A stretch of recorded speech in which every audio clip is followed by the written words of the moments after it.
Ok, jóvenes, vamos a empezar con la presentación. Bueno, la mayoría nos conocen, otros no. Nosotros somos investigadores de CREFAR. Con Roberto somos investigadores del Laboratorio de Innovación.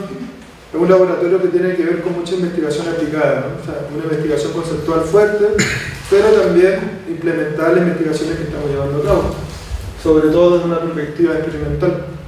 Entonces, más o menos, en esa línea de trabajo se enmarca lo que le vamos a presentar. Ahora, bueno, son perfiles y motivación de jóvenes en conflicto con la ley en México, y es una propuesta de principios transversales de enseñanza-aprendizaje. Esta propuesta es de principios transversales. ¿Por qué? Porque, bueno, si bien en este caso la estamos limitando a lo que son los jóvenes en conflicto con la ley, puede ser una propuesta educativa que sea pertinente para otro tipo de población.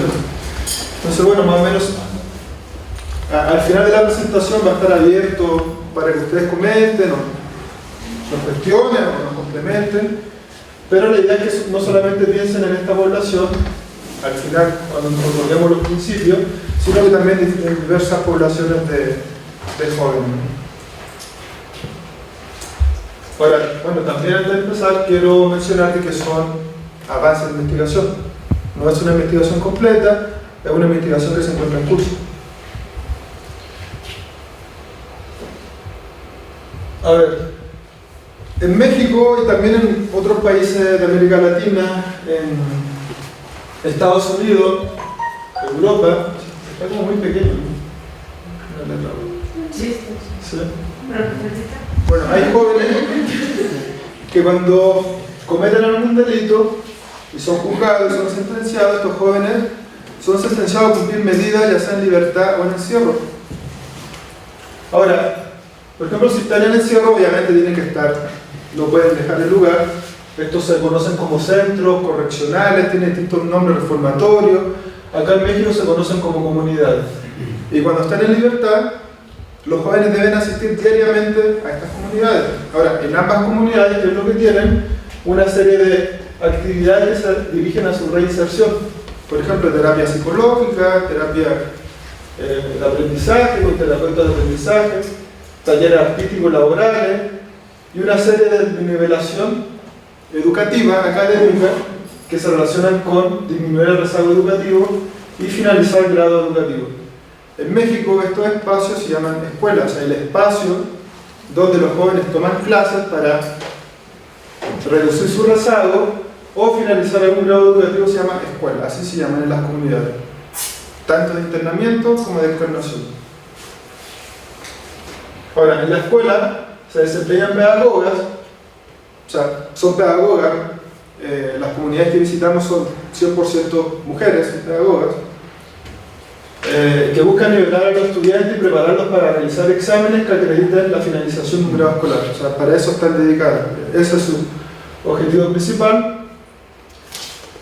Actualmente disponemos, en general en México se tenía muy poca información sobre los perfiles y las actividades que se llevan a cabo en las comunidades. Pero, por ejemplo, desde el año 2015 contamos con un diagnóstico que, bueno, fueron a comunidades de internamiento en 4 estados de la República, y se acaba de publicar la primera encuesta nacional de adolescentes en el sistema de justicia penal en el año 2007. O sea, se realizó el año 2007, pero se acaba de publicar este año. Hace 3 semanas. Hace 3 semanas, recién. Ahora, si bien estas fuentes de datos entregan bastante información, sobre todo en un contexto que escaseaba, tenemos que son incompletos y no profundizan en los perfiles educativos de los jóvenes en conflicto con la ley, tampoco como en las prácticas educativas que se llevan en las comunidades. Entonces se carece de información sobre las prácticas que estarían teniendo un efecto positivo en lograr resultados educativos. Cuando hablamos de resultados educativos positivos, no solamente pensamos en pruebas estandarizadas, sino que en una diversidad de factores, por ejemplo, actitud, disciplina, convivencia y lograr algunos productos que se les solicita en las comunidades. O sea, de esto no tenemos información.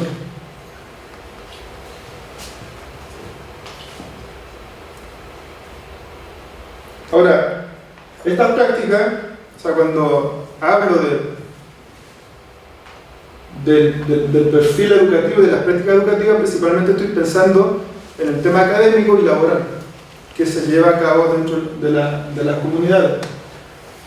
Se puede empezar como comunidades socioeducativas, y las prácticas que tienen relación con esta dimensión socioeducativa están a dos niveles, que son un nivel en la instrucción, o sea, las prácticas que se llevan en el aula propiamente tal, donde se da la relación entre pedagoga y estudiantes, y otra que tiene que ver con el nivel de la gestión institucional, que es la relación del director o la dirección con los funcionarios y con los mismos jóvenes, ¿no? Con los mismos jóvenes de las comunidades. Ahora, ¿por qué no tenemos información de esto? Porque las comunidades son bastante cerradas, ¿no? O sea, es muy difícil tener acceso a estas comunidades, peor por un tiempo largo que pueda justificar, no sé, un análisis o otorgar evidencia cualitativa.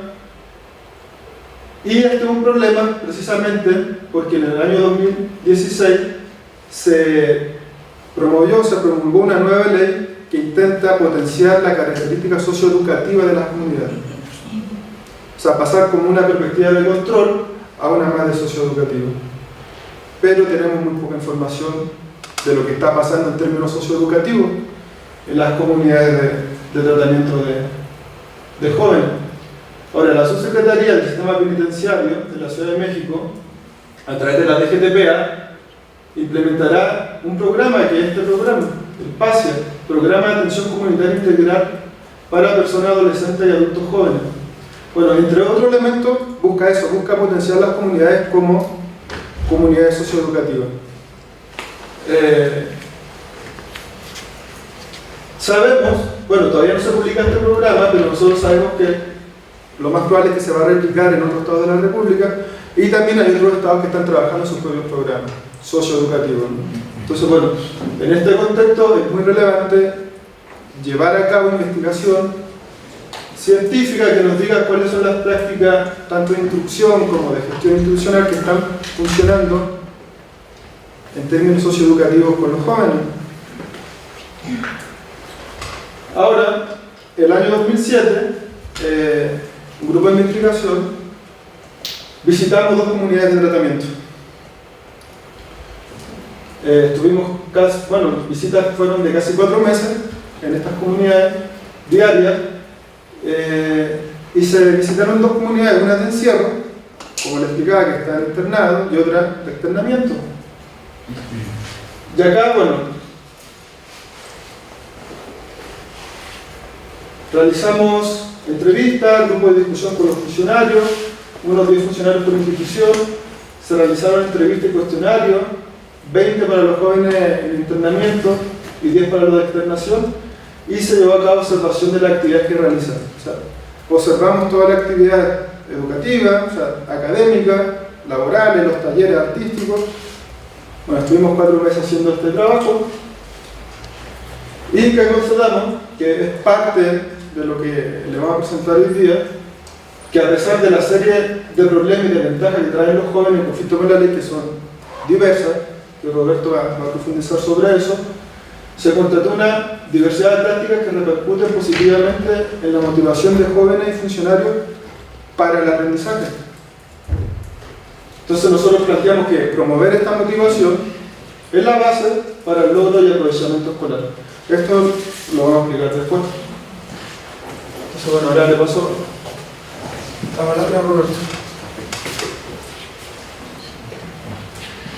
Yo quisiera empezar por hablarles a ustedes de lo que sabemos de los jóvenes en conflicto o adolescentes del sistema de justicia penal, pero yo creo que principalmente les voy a hablar de lo que no sabemos.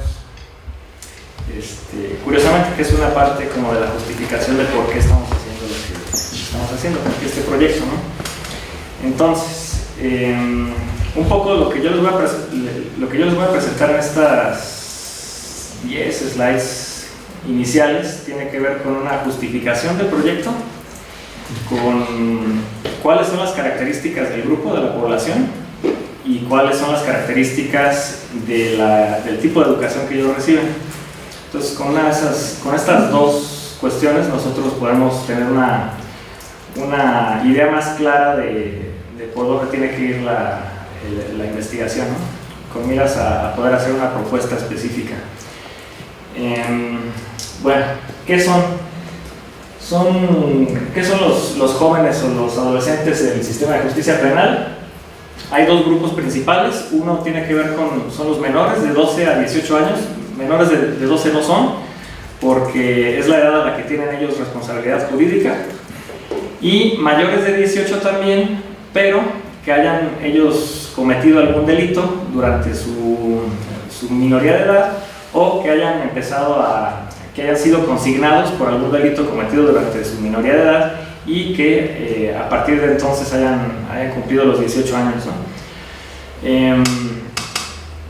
Bueno, todo esto se define en la Ley Nacional del Sistema de Justicia Penal y define 3 rangos etarios.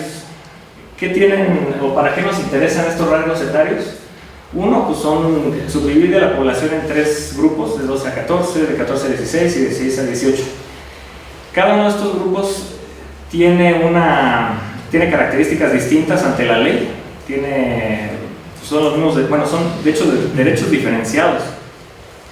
¿A qué me refiero con derechos diferenciados? Pues ustedes saben que cualquier delito tiene una prescripción, ¿no? Entonces, bueno, hay delitos que no tienen prescripción, como la desaparición forzada, que puede ser 50, 100 años, lo que sea. Y si hay una persona que sea encontrada culpable, se puede vincular a proceso. En el caso de los rangos etarios, para el primer grupo hay una prescripción máxima para cualquier delito de 1 año, y a partir de ahí va subiendo. Entonces la responsabilidad jurídica va aumentando. Todo esto tiene que ver con lo que nos mencionaba Carlos, que se hizo una modificación a las leyes por la cual se pasan estos centros de control a centros ¿cómo se llama el término? Socioeducativos. Entonces, la importancia aquí es en generar en los internos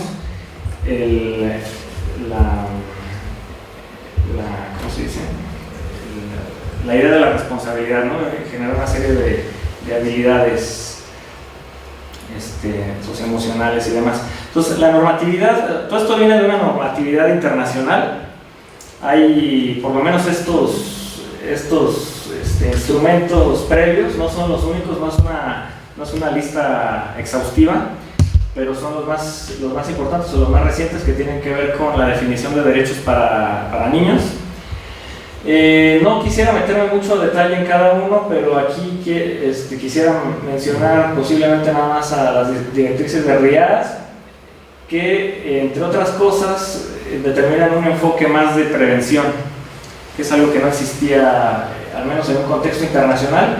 Esto es muy vigente en nuestra normatividad mexicana actual. La Ley Nacional del Sistema de Justicia Penal adopta, de hecho, literalmente varios de los puntos los pueden ustedes ver copiados casi con punto y coma, puntos y comas, y establecen que por primera vez, como un paso hacia la disminución del crimen, el derecho a la educación, ¿no?, de los internos, ¿no? Entonces, esto es relevante para nosotros por esto. Se copia nuestra legislación a nivel nacional.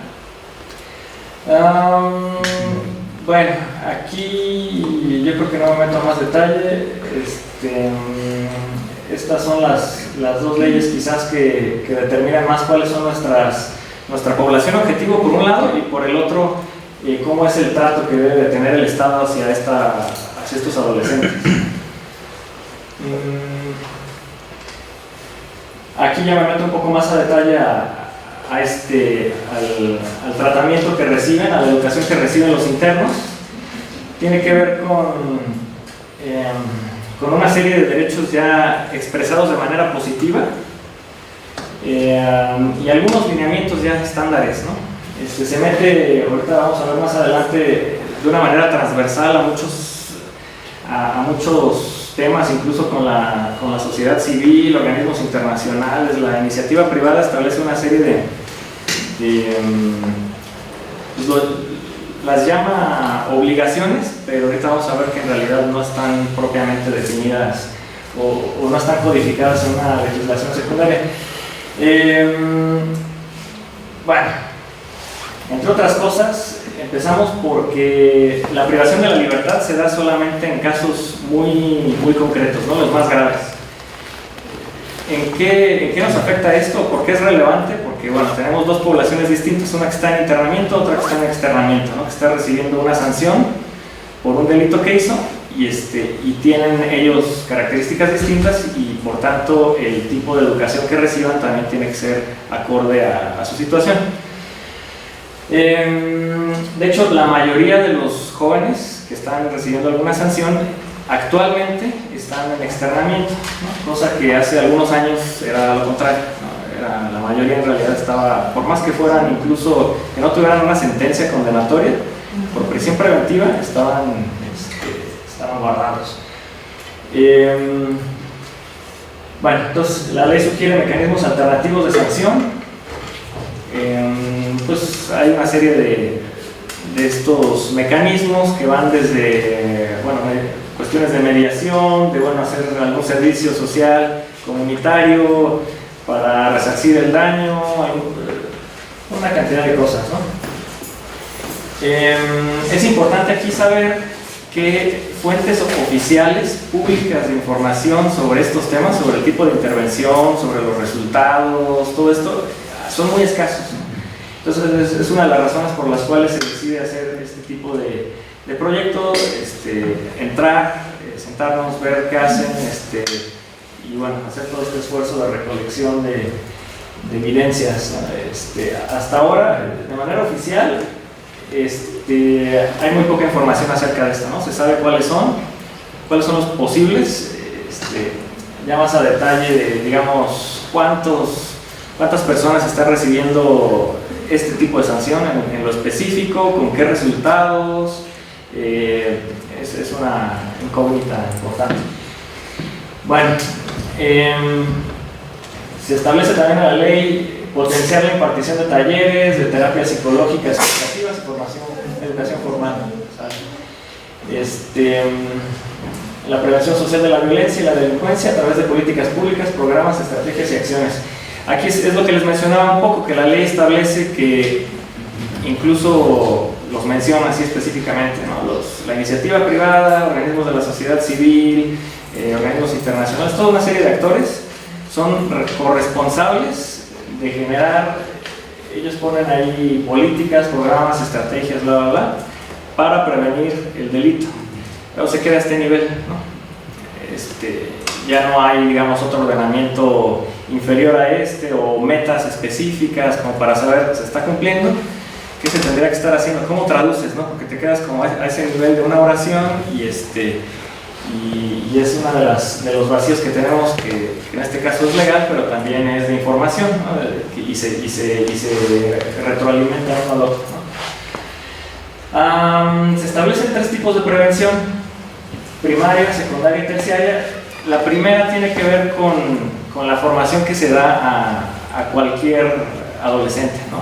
Que no haya tenido que ver que no tenga ninguna relación con las instituciones con el sistema de justicia. ¿Qué puede ser? Pues, digamos, generación de habilidades socioemocionales, autocontrol, por ejemplo, lo que le puede ayudar a un joven de esa edad a no meterse en problemas con la ley, con otra gente, etcétera, ¿no? Conseguir a lo mejor un trabajo si es que lo necesita, de manera legal, etcétera. La prevención secundaria tiene que ver con medidas específicas para adolescentes que se encuentran en mayor riesgo, ¿no? Vulnerables, grupos específicos ya. Se pueden definir de 1000 maneras, ¿no? Adolescentes, hijos de familias en donde existe violencia intrafamiliar, ciertos grupos desfavorecidos, cinturones de miseria a lo mejor de las ciudades, toda una serie de posibles definiciones. Y la prevención terciaria, que ya tiene que ver con medidas para adolescentes que han sido sujetos del sistema de justicia, o sea, para evitar la incidencia. O sea, ellos ya han cometido delitos, ya se han metido en problemas con la ley, ya han sido sancionados, ¿ahora qué?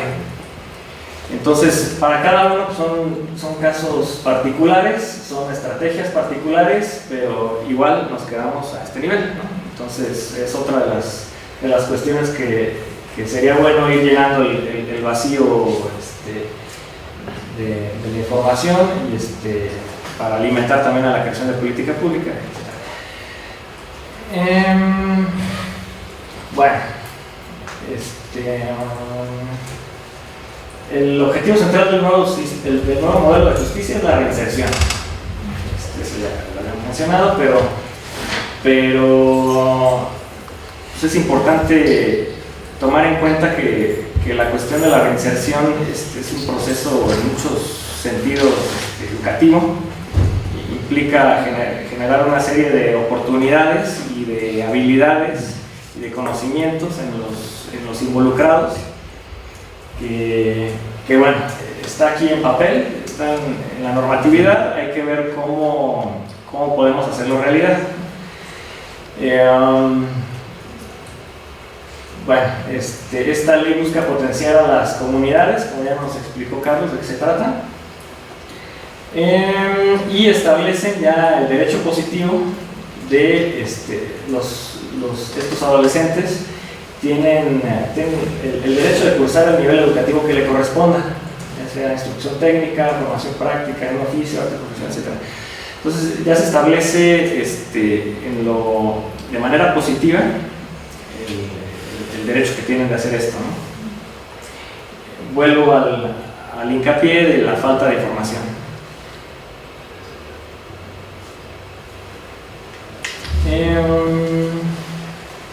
Esto se copió directamente, está así tal cual como lo ven, aparece en las directrices de RIAD y aparece también de la misma manera, con la misma dicción y todo, en la Ley Nacional del Sistema de Justicia Penal.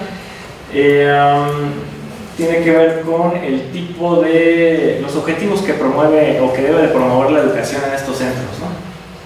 Valores sociales, derechos humanos, libertades fundamentales, personalidad y capacidad mental, física y artística, participación activa en el proceso educativo, sentimiento de identidad y pertenencia a la escuela y a la comunidad, comprensión y respeto de culturas, opiniones y puntos de vista diversos, orientación profesional, apoyo emocional positivo, atención y prevención de la violencia y está la prohibición expresa de medidas disciplinarias severas y castigos corporales. Bueno, esto nos dice el cómo. Habría que ver, sería un buen ejercicio identificar qué tanto lo que existe se empata con este tipo de objetivos generales, ¿no? Bueno, revisamos ya un poco la normatividad, el qué debería de ser, el qué en teoría, qué es lo que ofrecemos, qué ofrece el Estado mexicano. Ahora, en cuanto al contexto socioeconómico, o sea, esta población, ¿qué características tiene? Pues tenemos algunos datos, ¿no? Hasta hace, como les decíamos, 2 meses no teníamos mucha de esta información que ya tenemos, que de por sí tampoco es mucha. No tenemos acceso a las bases de datos todavía porque hay que solicitarlas con un permiso especial y demás. Está colgado el vínculo del INEGI, pero por ser información considerada, ¿cómo le llaman ellos? Sensible. Entonces, solo a través de un convenio con el INEGI la comparten. Entonces, hasta ahora todavía nada más tenemos acceso al reporte general con la información de manera agregada, o sea, no desagregada, de manera que nosotros pudiéramos contestar alguna que otra pregunta que ahorita les vamos a decir cuáles no sabemos, a raíz de que solo podemos ver el reporte. Pero, bueno, las principales fuentes son el INEGI, un estudio de la UNESCO también reciente, el 2015, y uno que otro autor, pero más bien se refieren tienen información basada en casos internacionales, ¿no? Y en muchos casos también podemos constatar que la información coincide aquí y allá. Entonces, bueno, primero empezamos por decir, la mayoría puede leer y escribir, casi todos, no es en realidad una problemática grande, digamos, que refleja casi fielmente al resto de la población mexicana. 95% puede leer y escribir. Sin embargo, solo el 75% tiene una educación básica terminada. Ahora, sabemos que estos adolescentes del sistema de justicia penal tienen, ya dijimos, las edades entre los 12 y más de 18, ¿no? Entonces, esto tampoco nos dice mucho, ¿no? Quisiéramos poder saber, por ejemplo, no es lo mismo que un chavito de 12 años no tenga la educación básica terminada, porque obviamente no tiene la edad para haberla terminado, a que hablemos de un chavo de 20, 21, 22, ¿no? Entonces aquí, si tuviéramos los datos agregados, desagregados, perdón, que en esas estamos, podríamos saber, digamos, en promedio hay ciertos grupos que tienen un atraso de tantos años con respecto a la educación que deberían de tener dada su edad, o en promedio son tantos años, etc., ¿no? Podríamos llegar a conclusiones más puntuales. Bueno, la mayoría viene de entornos socioeconómicos altamente desfavorecidos y tienen problemas con la autoridad.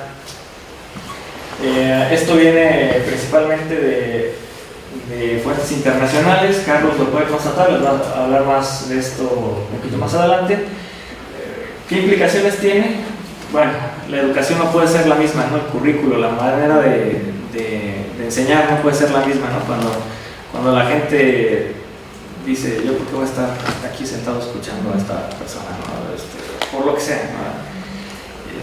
Hay que implementar algún otro tipo de dinámicas que les generen algún tipo de interés, motivación y demás, ¿no? Entonces, el 33%, esto es en el caso internacional, la evidencia internacional señala que, bueno, varían mucho, ¿no? Pero digamos desde el 33 hasta el 70% de ellos tienen problemas de aprendizaje. Es otra implicación grande en los modelos educativos posibles, ¿no? En cómo se tiene que enseñar. Entonces ya no hablamos solamente de cuestiones de interés, problemas con la autoridad, sino también cuestiones ya que pueden trascender la cuestión fisiológica, por temas de abuso de sustancias, por temas de violencia familiar desde muy pequeños, estrés constante, lo que sea.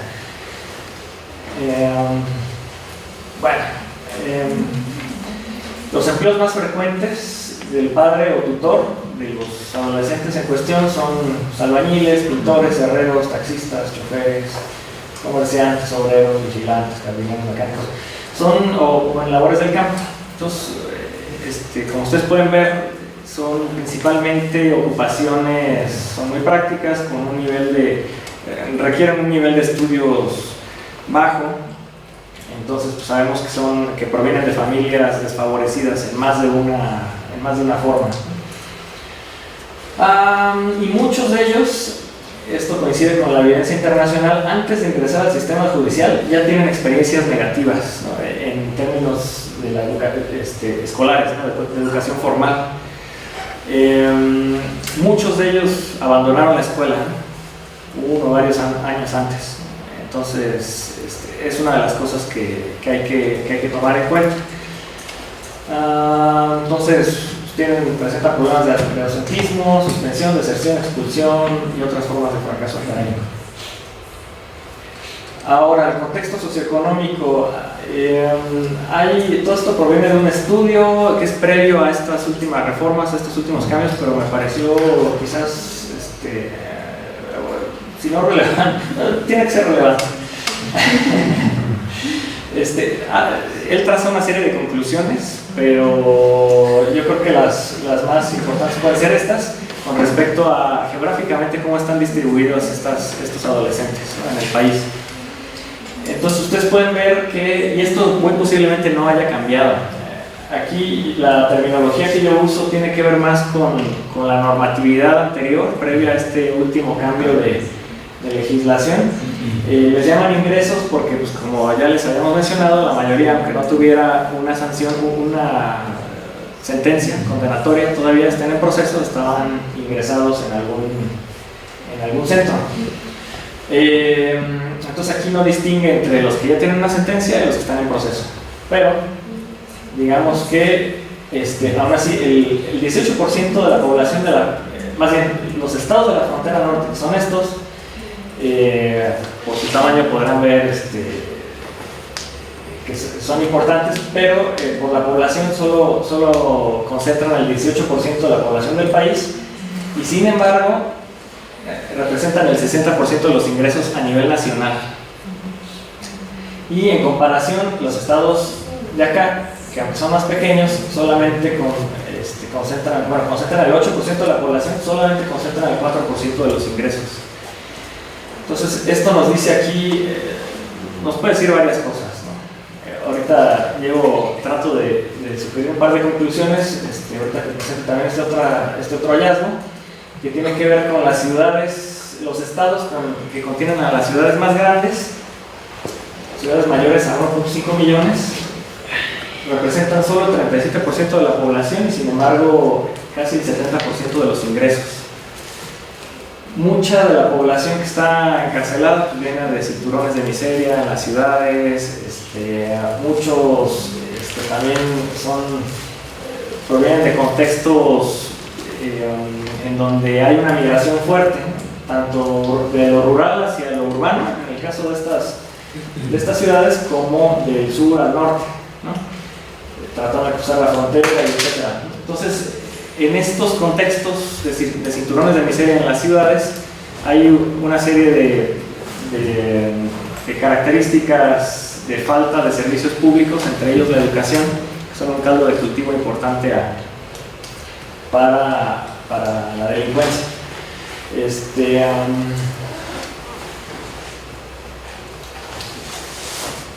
También es importante mencionar que, bueno, si tratamos o si hablamos de comunidades principalmente que vienen de otro contexto, que migran ya sea internacionalmente o nacionalmente, pues llegan a contextos urbanos o sociales que les son ajenos, ¿no? No tienen una red a la cual pertenecer y de quién poderse colgar en caso que necesiten algún tipo de apoyo.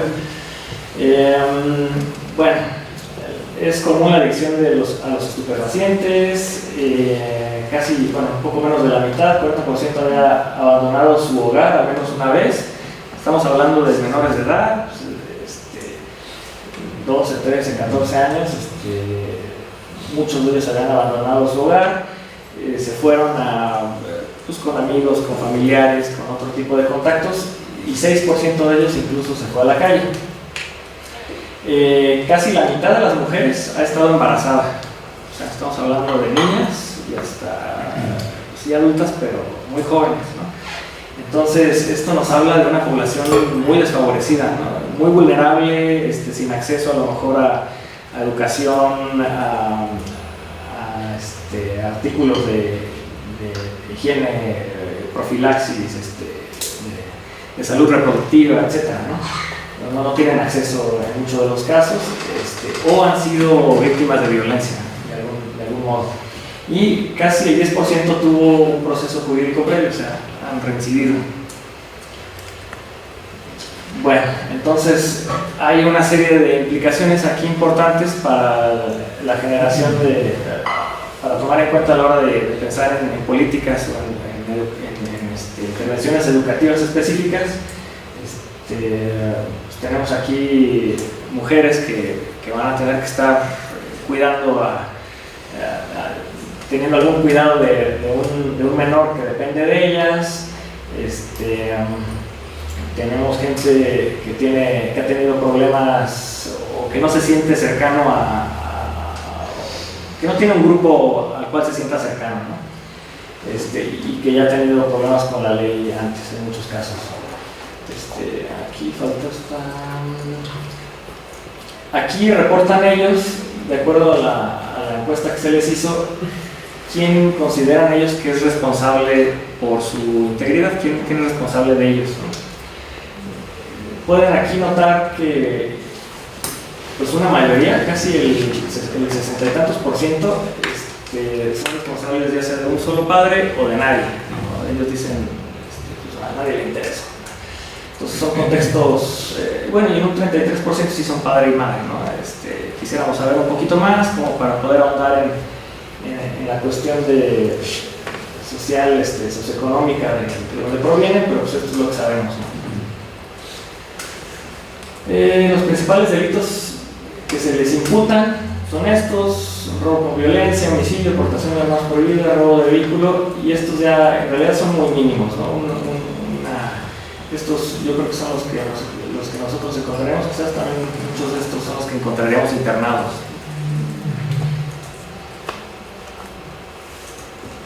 Eh, 80% ya ha recibido una sentencia, o sea, el otro casi, bueno, el 18% está en espera de una resolución judicial.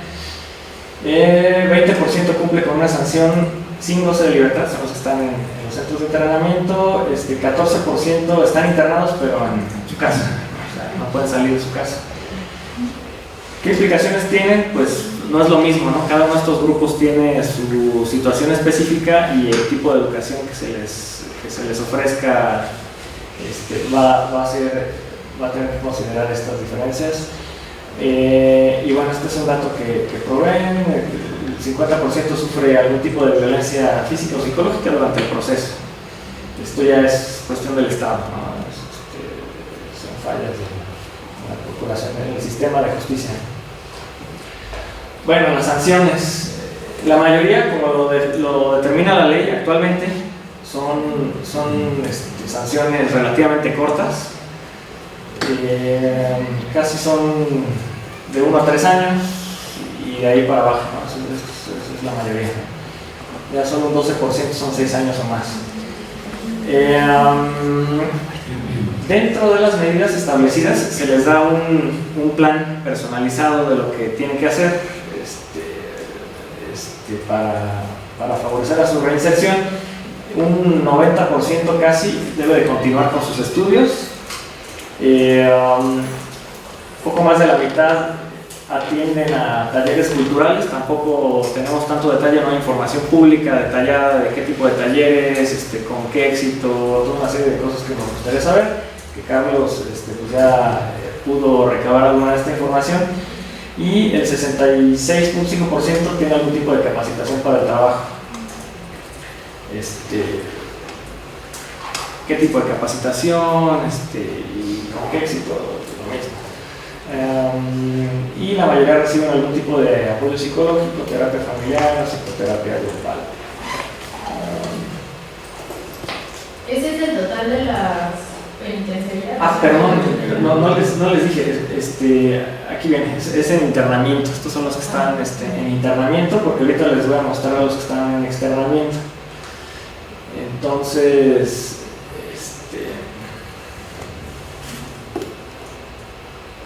aquí en externación, si se fijan, por el hecho de que son delitos menos graves, pues también la duración de la medida son menores, casi la mayoría son menos de 1 año, y ya de ahí para abajo. Muchos de ellos pueden incluso tener que estarse presentando sí a los centros, a lo mejor el fin de semana, días festivos o para ciertas fechas, o sea, constantemente para realizar alguna actividad, pero sí están en externamiento. Aquí también el 85% debe continuar sus estudios. El otro 15% no sabemos si es necesariamente porque a lo mejor ya está en edad de haber completado la educación básica. Es una de las cosas que podríamos saber si tuviéramos los datos a nivel desagregado. 20% participan en actividades comunitarias, 14 en talleres culturales y 11 en algún tipo de capacitación para el trabajo. Y bueno, también la mayoría recibió algún tipo de apoyo psicológico, terapia familiar o psicoterapia grupal. Y bueno, ya nomás para finalizar, estos son algunos retos, más que problemas, yo creo que algunos retos para las autoridades en este tema.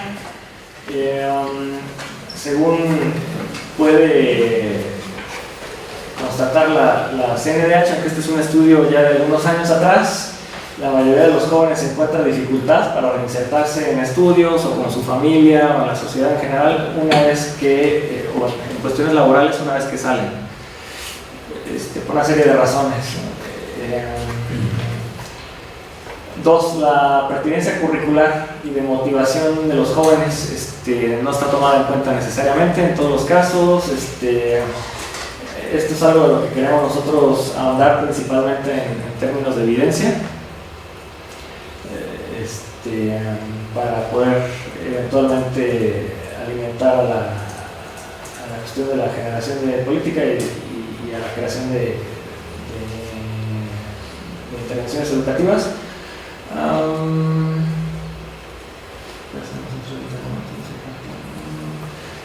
Bueno, ya había comentado mucho de esto, hay poca información de los perfiles de estos jóvenes, no se sabe qué pasa cuando salen, y bueno,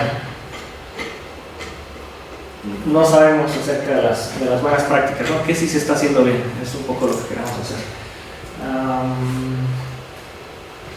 No hay información a nivel de menores de edad en cuanto a la reinserción.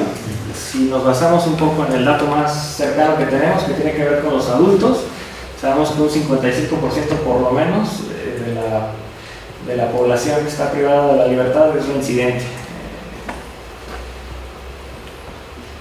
Bueno, creo que sí. Así que van las primeras slides, ¿no? Sí. Hoy mismo.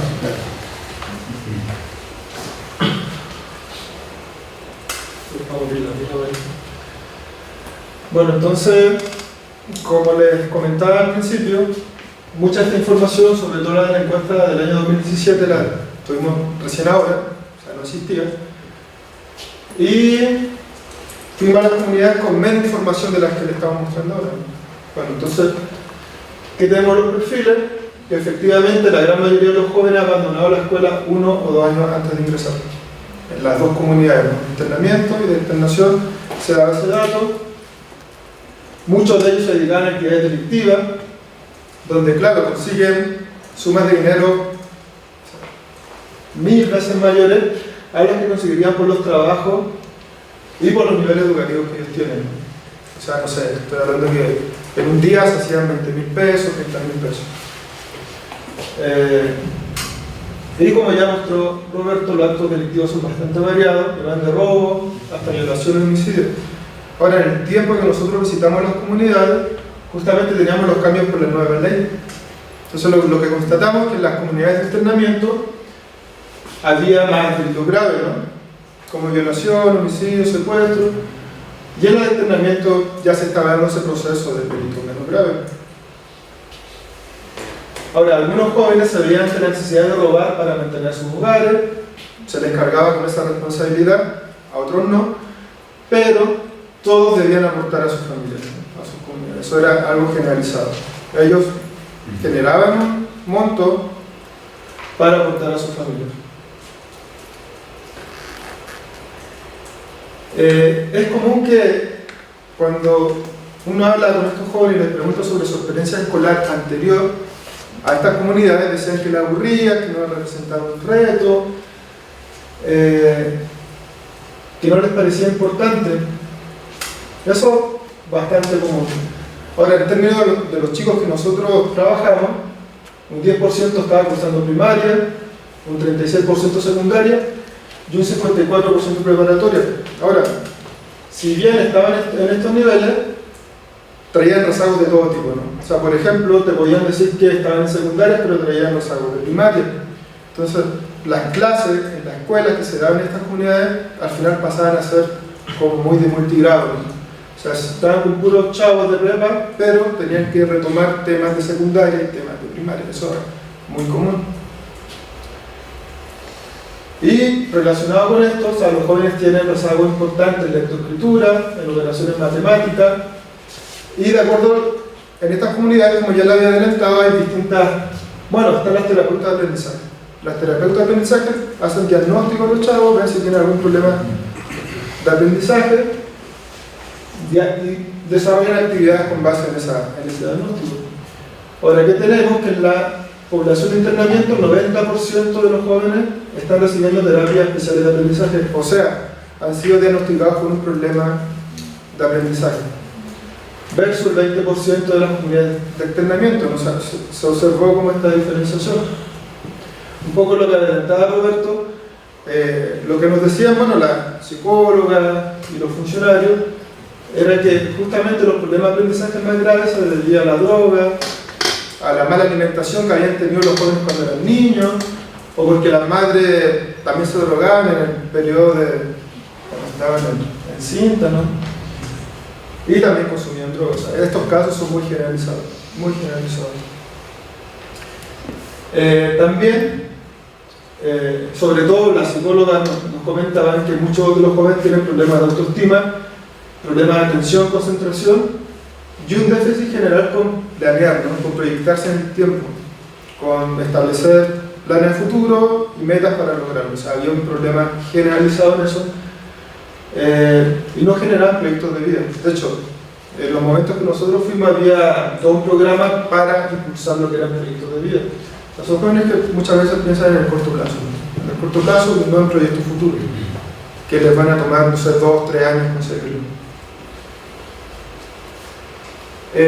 Una cosa importante, o sea, en la literatura internacional se habla mucho de que tienen problemas de autoridad los jóvenes, bueno, en general, lo que nosotros detectamos es que estos problemas de autoridad sí se dan, pero en relación con los jóvenes, en relación con los funcionarios, ¿no? Entre los jóvenes hay jerarquía y hay una autoridad totalmente legitimada y bien establecida. O sea, los jóvenes entre ellos, entre sus pares, tienen autoridad, tienen al que respetan, tienen al que siguen y al que lo respetan, ¿no? No así con los funcionarios, o sea, el problema de autoridad es en relación con los funcionarios. O sea, esto creo que es interesante recalcarlo. Ahora, las características de la socioeducativa de las comunidades, que es algo que nos interesa a nosotros. Primero, no existe un modelo educativo diseñado para los jóvenes. Ellos están trabajando con otros tipos de modelos, principalmente a las comunidades que nosotros fuimos, estaban trabajando con el modelo del INEA, que es la educación de adultos. Ahora, el trabajo con este modelo, por lo menos lo que nosotros observamos en las clases, es que, bueno, no los motivan y no consiguen los resultados esperados los chavos, o sea, reprueban. El 80% más reprueban los exámenes para los que están siendo preparados. Reprueban 1, 2, 3, 5 veces. Ahora, en la escuela, constatamos que las clases son bastante similares a las que se realizan para jóvenes, bueno, que no tienen conflicto con la ley, donde la pedagoga tiene rol central, es una educación memorística, se dicta definiciones, y por tanto los jóvenes lo ven como más de lo mismo, ¿no?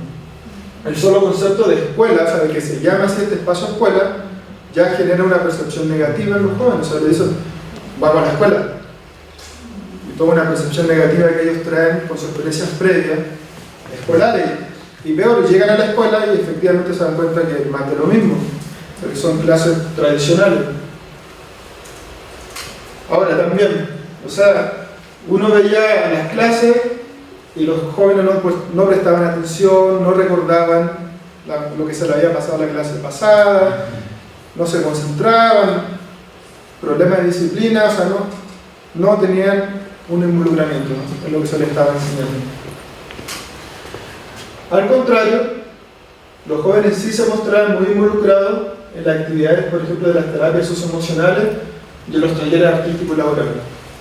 Ahí estaban súper involucrados, o sea, si tenían que hacer una obra de teatro, todos participaban, o también, por ejemplo, lo laboral, que tenía mucho que ver, voy profundizando en esto, pero tenía mucho que ver con cosas manuales, con elaborar cosas concretas que lo pudieran observar, y una serie de otros elementos lúdicos, ¿no?, que les voy comentando.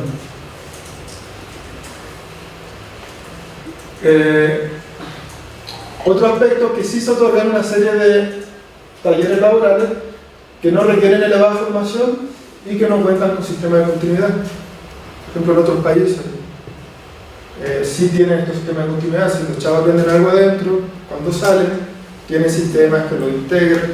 Acá en México no tenemos eso, por lo menos no lo constatamos en estas comunidades, no existen. Y también un problema bastante grave es que los funcionarios no cuentan con el desarrollo profesional, o sea, son pedagogos normales, ¿no?, que no tienen una capacitación especial para trabajar con jóvenes en conflicto con la ley, con todas las problemáticas que ya les hemos mostrado. Y tampoco la institución se encarga de darle una formación. O sea, Algunas pedagogas que nos decían, nosotros tuvimos un proceso de inducción, claro, pero era un proceso de inducción de 2 horas, ¿no?, que le daba la institución. O sea, en 2 horas no te pueden formar para trabajar con estos jóvenes. Y muchas de ellas no tenían ni idea del perfil de los jóvenes que iban a trabajar, ¿sabes? Cero idea. No tenían. Ajá. Carlos, en el punto anterior te refieres con continuidad a que saliendo del tutelar no hay donde se inserte laboralmente o dentro del... No, saliendo. No hay un sistema pensado, por ejemplo, no sé, en estas comunidades le hacen teatro. Ellos aprenden teatro, pero una vez saliendo no hay compañías de teatro que los contraten, o también con la serigrafía, le enseñan serigrafía, pero salen y no tienen, o sea, instituciones, empresas que los contraten para serigrafía. O sea, en otros países eso sí existe. Por ejemplo, en Alemania hay un mayor sistema de continuidad. En algunos casos de Estados Unidos también. Generalmente son los sistemas más exitosos, ¿no? Bueno, entonces lo que nos dimos cuenta es que estas buenas prácticas realmente lo que estaban haciendo era motivar a los jóvenes. Los motivaban, ¿no? Sobre todo las terapias psicológicas, los talleres artísticos y laborales. Ahora, lo voy a nombrar muy rápido como los elementos centrales que nosotros veíamos en la motivación. Por ejemplo, en la terapia y talleres había un énfasis en la pertinencia de lo enseñado, recuperación de conocimientos previos, participación de jóvenes en los propósitos del aprendizaje que se quería transmitir, manejo de emociones. Era muy importante el manejo de emociones, por ejemplo, en teatro, en el trabajo, como hacían todo un desarrollo para trabajar en las emociones de los chavos. Trabajo con pares, mucho trabajo con pares. El que sabía más de algo le enseñaba al otro, y viceversa, ¿no? Presentación pública de proyectos, por ejemplo, en teatro, ellos presentaban su obra y se emocionaban, y era una catarsis, ¿no? Y también en los productos concretos del trabajo. Hacían productos concretos, lo presentaban y venía la familia y veían esos productos. Apoyo y retroalimentación constante y también un trabajo manual y lúdico. Estos factores, a diferencia de la escuela, estaban presentes en los talleres y en las terapias y motivaban a los chavos. Y la gestión institucional, cuando los funcionarios nos decían, bueno, nos motivan a nosotros, ¿no? Los pedagogos nos decían, nos sentimos motivados, o sea, parte de los funcionarios se motivaban, era porque se tomaban en cuenta sus opiniones, también los madres y los padres, el objetivo educativo.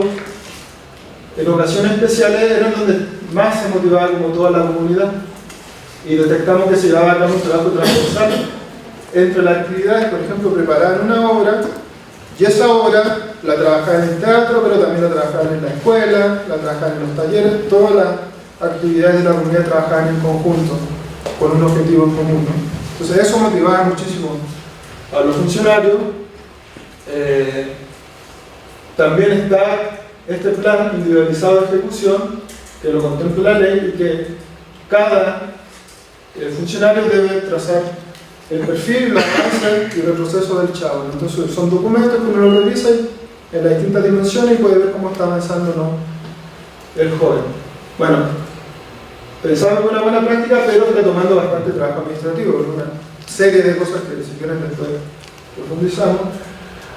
En ocasiones especiales también había una relación con otras instituciones de salud religiosa, que era motivadora, y había un buen sistema de manejo de recompensas por parte de la dirección.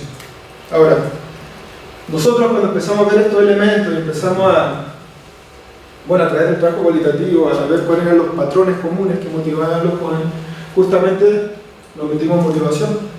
Entonces dijimos, bueno, lo que está funcionando acá es que está motivando a los chavos. Entonces entre hacíamos el trabajo de campo, también fuimos haciendo el trabajo teórico, ¿no? O sea, fue un trabajo paralelo. Íbamos observando, íbamos revisando teoría, yendo a los datos, observaciones, teoría, y así constantemente.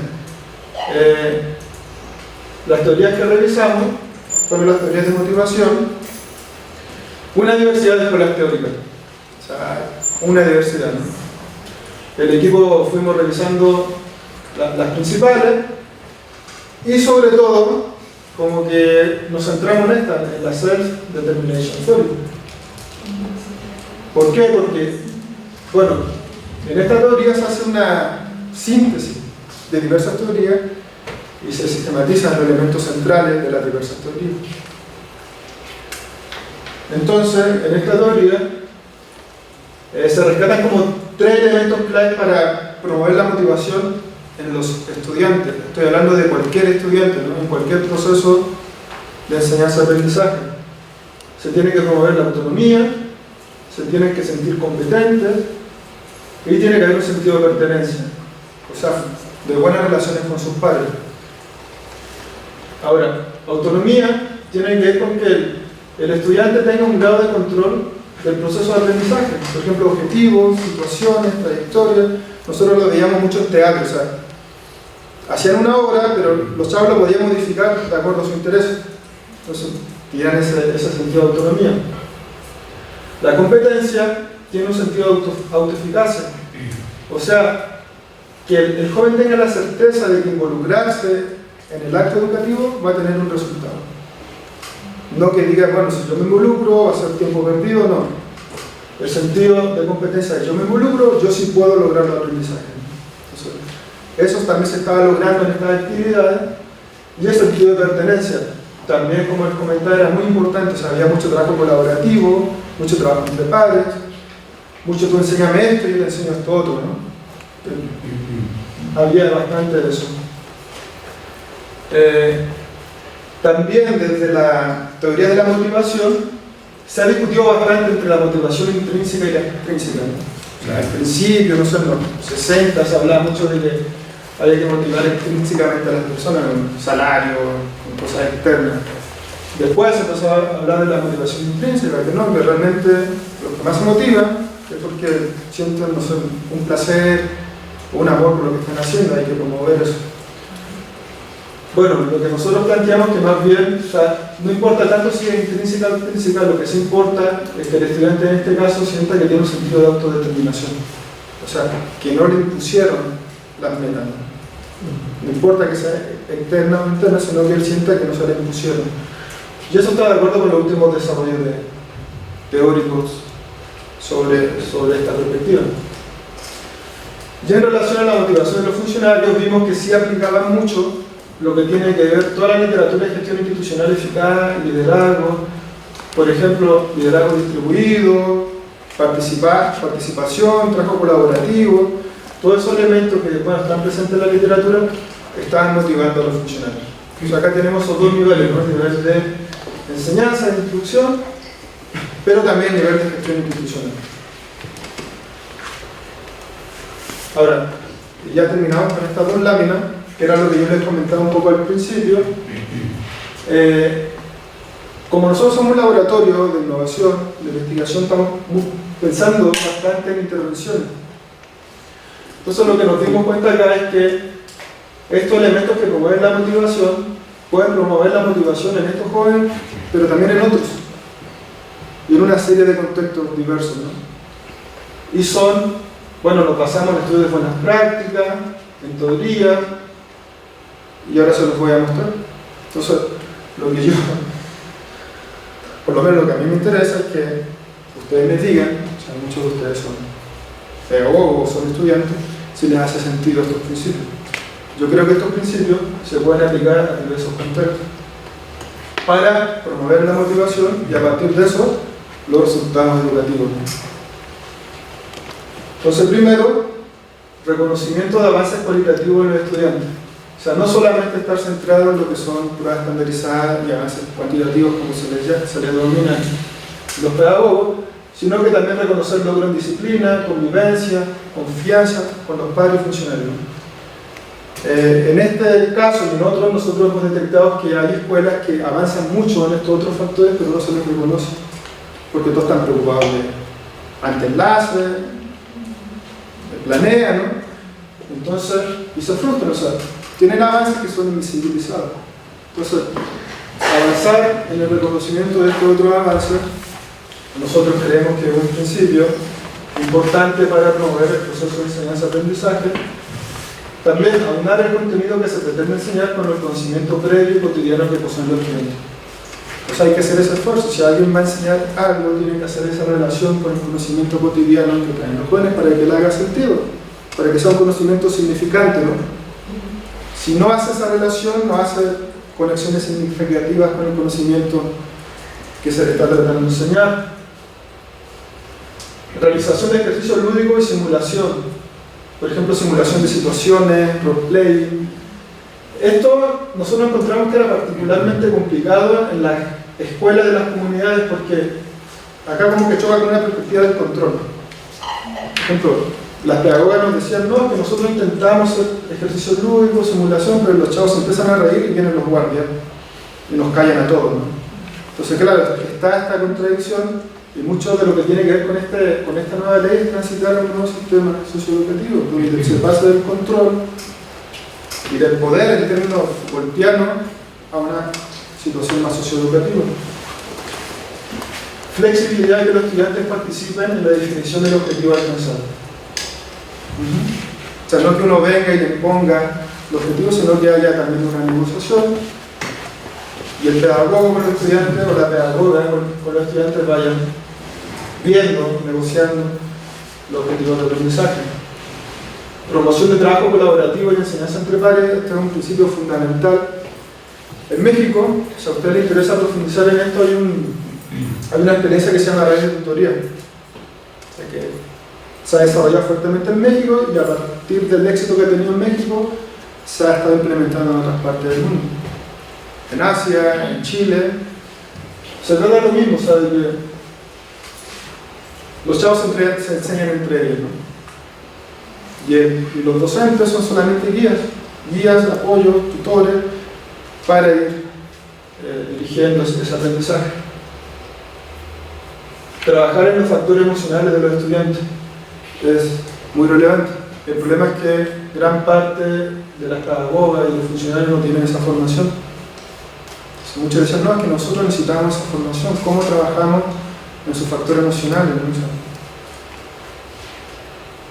Apoyo y retroalimentación constante entre los actores. Y esto es un elemento muy importante. No sé si ustedes conocen a Hattie, él hizo un estudio de 800 meta-análisis, 800 análisis en todo el mundo y empieza a ver cuáles son los factores más importantes en todo este análisis. Y uno de esos factores es justamente este: crear un ambiente donde no se tiene temor a cometer errores, que al contrario, los errores son vistos como bienvenidos, ¿no? Si alguien comete un error, es bienvenido y se utiliza como una oportunidad para aprendizaje. O sea, no se castiga. Y nosotros al contrario estamos en una sociedad y en un mundo educativo que funciona de forma contraria, ¿no? Te castiga el error constantemente. En los exámenes, por ejemplo, te equivocaste, un punto menos. Ahora, nivel de gestión escolar o institucional, detectamos que el trabajo transversal entre las actividades que se llevan a cabo entre aulas o espacios es vital y debe realizarse no solamente en días festivos como se está realizando en esta comunidad. Bueno, un paréntesis, yo he visitado diversas escuelas eficaces en México y todas tienen este elemento común.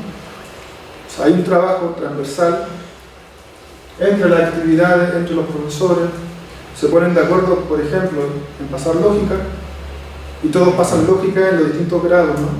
Con distintos niveles de dificultad, pero todos están como pasando temas comunes, y eso tiene que ver con un trabajo transversal.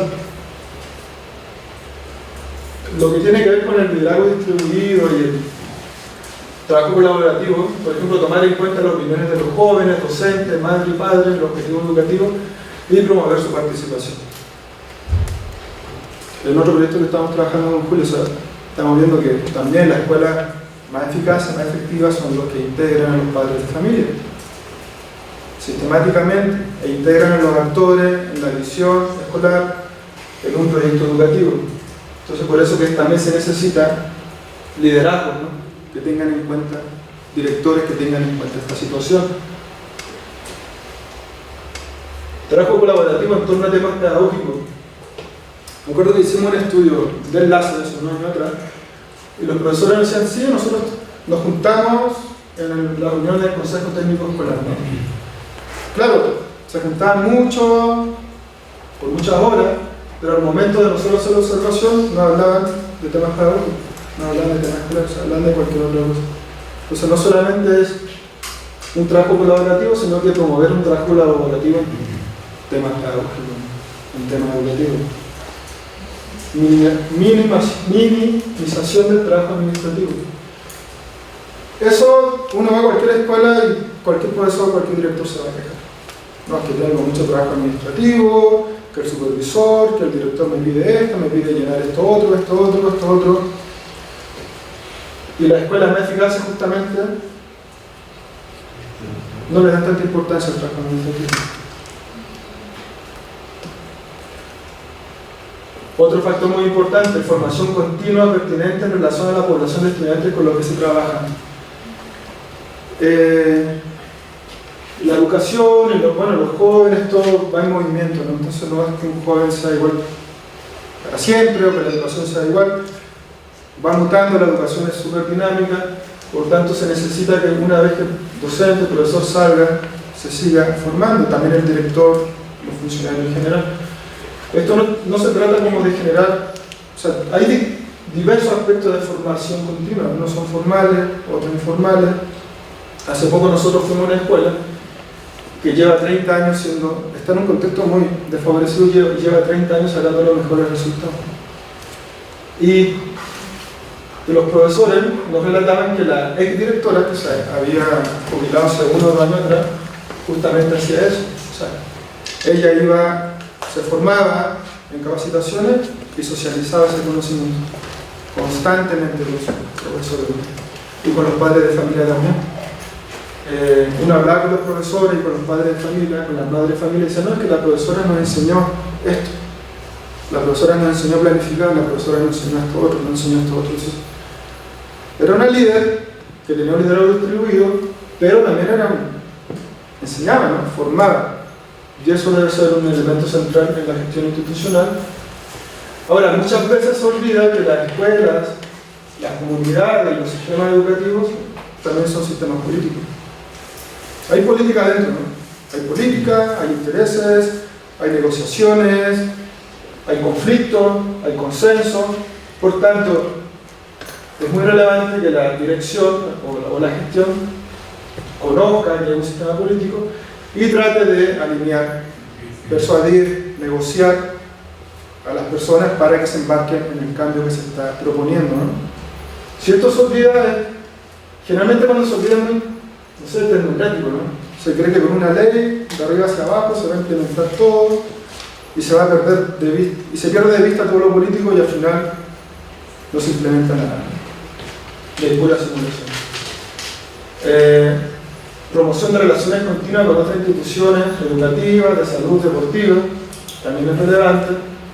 Y acá lo mismo que los principios anteriores, apoyo y retroalimentación constante entre los actores y generar un ambiente donde no se tiene miedo a cometer errores y se tiene disposición a aprender de ellos, ¿no? Conclusiones. Bueno, las comunidades tratan con jóvenes con dificultades de todo tipo. Son jóvenes que no solo provienen de orígenes sociales desfavorecidos, sino que poseen problemas de aprendizaje y una considerable falta de motivación respecto a la educación que se les imparte en la escuela, en estas comunidades. O sea, es una población muy difícil. Sin embargo, se identificaron actividades que están logrando resultados positivos en los aprendizajes integrales de los jóvenes y en el involucramiento de los funcionarios. Lo común de estas prácticas es que tienen como núcleo promover la motivación de jóvenes y funcionarios. O sea, eso son los hallazgos del trabajo campo, promover la motivación, por tanto lo involucran más en el proceso de enseñanza-aprendizaje, y con esta base avanzamos en un supuesto que nosotros venimos trabajando como investigadores, que es una hipótesis, que es posible generar las condiciones sociales de motivación que potencian el aprendizaje en cualquier joven. O sea, nosotros tenemos una postura que es más constructivista, donde estamos planteando que el aprendizaje es una práctica social, que se promueve o se puede obstaculizar a partir de los contextos sociales. Entonces, todos los elementos que yo les relaté de estos principios son para generar contextos sociales de aprendizaje. O sea, no es un proceso individual. Y eso sería todo.